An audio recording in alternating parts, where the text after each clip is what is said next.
ಪರಮೇಶ್ವರರ ತಂದೆ ಆದಯ್ಯ ಅಂತಂದೇಳಿ. ಯಾವುದು ಬಿಳಿದನ್ನು ಆದಾಯ ತಂದೆ ಅಂತಾರೆ. ಹಾಂ, ಆದಯ್ಯ ಅಂತಂದೇಳಿ. ಹ್ಞೂ ಒಳಗಡೆ ಅಮರೇಶ್ವರ ಎದುರಿಗಿತ್ತಲ್ಲ, ಮಾಳಗುಂಡಮ್ಮ ಅವ್ರ ತಾಯಿ ಹೆಸರು ಅದು. ಹಾಂ ಅವರು ಗಂಧರ್ವ ಕನ್ಯೆಗಳು ಗಂಧರ್ವರು. ಹ್ಞೂ ಗಂಧರ್ವರು ಅವ್ರಿಗೆ ಶಾಪಗ್ರಸ್ತರಾಗಿ ಇಲ್ಲಿ ಬಂದಿರ್ತಾರೆ, ಎರಡೋಣೆಗೆ. ಓಕೆ. ಎರಡೋಣೆಗೆ ಬಂದಿರ್ತಾರೆ. ಅಲ್ಲಿ ಏನಿದೆಲ್ಲ ಅವ್ರು ಎಷ್ಟೋ ವರ್ಷ ಕಳೀತಾರೆ ಅಲ್ಲಿ.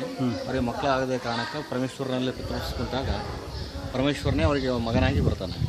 ಓಕೆ. ಮಗನಾಗಿ ಬಂದಾಗ ಅವಾಗ ಇದೇನಿಲ್ಲ ಅದೆಲ್ಲ ಲೀಲೆ ಮಾಡ್ತಾನೆ, ಹೊಲ ಎಲ್ಲ ಕೂಡ ಇದು ಮಾಡ್ತಾನೆ. ಮುದಿ ಎತ್ತುಗಳನ್ನ ತೊಗೊಂಬಂದು ಹೊಲ ಹರಗ್ತಾ ಇರ್ತಾನೆ. ಹೊಲ ಹರಗಬೇಕಾದ್ರೆ ಏನಾಗುತ್ತೆ, ಅದು ನೀರು ತಂದು ಇಲ್ಲಿ ಹಳದ ನೀರು ಕುಡಿಸ್ತಾನೆ ಎತ್ತುಗಳಿಗೆ. ಎತ್ತು ನೀರು ಕುಡಿದ ತಕ್ಷಣ ಏನಾಗುತ್ತೆ, ಹರಿ ಎತ್ತಾಗ್ತವೆ ಅವು. ಹರಿಯ ಬರುತ್ತೆ. ಹಾಂ, ಯವನ ಆಸ್ತಿ ಬರ್ತಾವೆ ಎತ್ತುಗಳು. ಹ್ಞೂ ಇವು ಅವ್ರ ತಂದೆ ಹೇಳ್ತಾರೆ, ಎತ್ತು ಇವು ನಮ್ಮವೆಲ್ಲ ಬೇರೆದವ್ರು ತೊಗೊಂಡಿದ್ದೇವೆ, ಎತ್ತು ಯಾರು ತೊಗೊಂಡಿದ್ದೆ ಕೊಟ್ಟು ಬಾ ಅಂತ. ಹ್ಞೂ ಇಲ್ಲ ಅಂತಂದೇಳಿ, ಇಲ್ಲ ನಮ್ಮವೇ ಎತ್ತು ಅಂತ ಹೇಳ್ತಾ. ಇಲ್ಲ ಈ ಬೇರೆದವ್ರು ತೊಗೊಂಡಿದ್ದೀನಿ ಸುಳ್ಳಾಕೈತೆ ಅಂತ.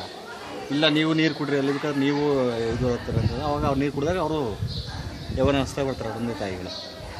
ಯವನ ಅಸ್ತೆ ಬಂದ ತಕ್ಷಣ ಅವಾಗ ಅಮರೇಶ್ವರ ಇದ್ದಾರೆ. ಇದೇ ನನ್ನ ಲೀಲೆ ಅಂತಂದರೆ ನಾನೇ ನಿಮ್ಮ ಮಗನಾಗಿ ಬಂದಿನಿ ಅಂತಂದರೆ ಪರಮೇಶ್ವರ ಆಗಿ ಅಲ್ಲಿ ಹಳ್ಳದಾಗ ಇಳಿತಾನೆ. ಇಳಿತಾ ಇರ್ತಾನೆ. ಹಂಗೆ ಅಲ್ಲಿ ಇಳಿದ ತಕ್ಷಣ ಹೋಗಿ ತಳಗ ಹೋಗ್ತಾ ಇರ್ತಾನೆ. ಅವಾಗ ಆತ ಕೂಗ್ತಾರೆ, ಅಮರೇಶ್ವರ ಕೂಗ್ದಾಗ ಆತನ ಜಟಗಳನ್ನ ಹಿಡ್ಕೊಂಡು ಏನು ಮಾಡ್ತಾರೆ, ಜಟ ಅಷ್ಟೇ ಇದ್ದಾವೆ ಅಮರೇಶ್ವರ. ಅಲ್ಲ, ನೀವು ಇದನ್ನು ಹೇಳಿದ್ರಲ್ಲ ಗೋಪುರದ ವಿಷಯ. ಗೋಪುರ ಇದು ಅಮರೇಶ್ವರ ಗೋಪುರ, ಅದು ಅವರ ತಂದೆಯ ಗೋಪುರ ಬಿಳಿದು. ಹಾಂ ಹಾಂ. ಇದು ಎಷ್ಟೇ ಅಂತ ಹೈಟ್ ಕಟ್ಟಿದ್ರು ಗೋಪುರನ ತಳಗಡೆ ಇಳಿತದೆ. ಬೀಳುತ್ತೆ. ಹೈಟ್ ಕಟ್ಟಿದಂಗೆ ಬೀಳುತ್ತೆ. ಅದು ತಂದೆಯಕ್ಕಿಂತ ಮೇಲ್ಗಡೆ ನಾ ಬೇಡ ಅಂತಂದೇಳಿ ಓಕೆ. ಆ ಭಾವನೆಯಿಂದ ಈ ಗೋಪುರ ಕೆಳಗಡೆ ಇರುತ್ತೆ. Thank you.